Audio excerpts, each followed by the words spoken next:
না, এই সব কথা মুখে আনাও বাপ। আমরা আমাকে বসের লগে নিমক হারামি করতে পারি না। অবশ্য নিমক হারামি করলেও কি, আমরা তো দুর্নীতির পক্ষে আছি। কিন্তু তাও ভোটে কে জিতবে যদি আমরা ভোটের আগে জানতে পারতাম তাহলে কতটা ভালো হইতো। ভালো বুদ্ধি, এইটাও সম্ভব। কেমনে? যদি আমরা ভবিষ্যতেই চলে যাই। এইটা কেমনে সম্ভব? টাইম মেশিন দিয়ে। ডোরিমনের চাইটা ফালাই দেওয়া গঞ্জা তুই খেয়েছিলি নাকি? বেকুব এখনো টাইম মেশিন আবিষ্কারই হয় নাই। তুই তো তাইলে কিছুই জানোস না। একজন বিজ্ঞানী আছে, সেই বিশ্বের মধ্যে সর্বপ্রথম টাইম মেশিন আবিষ্কার করছে। কে সে? বিজ্ঞানী 1920। এই দেখ, এইটাই হইলো সায়েন্টিস্ট 1920। কিন্তু ওরা দেখে তো আমার মনেই হয় না যে ও কোনো কিছু আবিষ্কার করতে পারে।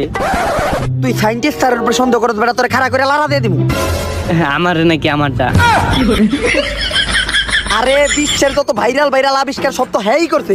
যেমন ধর নাপা এক্সট্রা, বিগো লাইফ, এমন কি তুই যে টিকটকে তালি বাজায় না, ওই টিকটক পর্যন্ত হ্যাঁ আবিষ্কার করছে।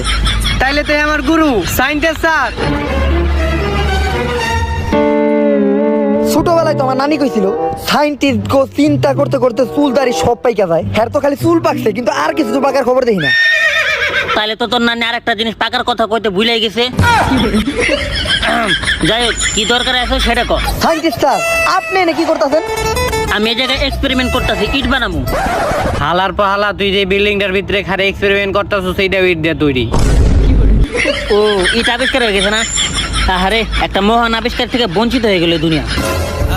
আচ্ছা, কামের কথায় আহি। আমি জানি যে আপনি এই টাইম মেশিন বানাইছেন, তাই আমরা দুইজন ওই টাইম মেশিনে করে ভবিষ্যতে যাইতে যাই ইলেকশনের রেজাল্টের দিন। টাইম মেশিন তো বানাইছি, টেস্ট করার জন্য একটা মুরগি দরকার ছিল, এই জায়গায় দুইটা পেয়ে গেছি। আরে টাইম মেশিন তো আমি তখন লেগে বানাইছি। আয় দেখছ, আমি কইছিলাম না যে ভাই ভালো মানুষ, একবারও না করবো না। আরে সায়েন্টিস্ট সাহেব, এইটা কি আবিষ্কার করছেন? হ্যাট, তোর কোনো যোগ্যতা আছে, তোর কোনো শিক্ষা আছে এটা ধরার? মানুষ তখন আনে খালি ঘর।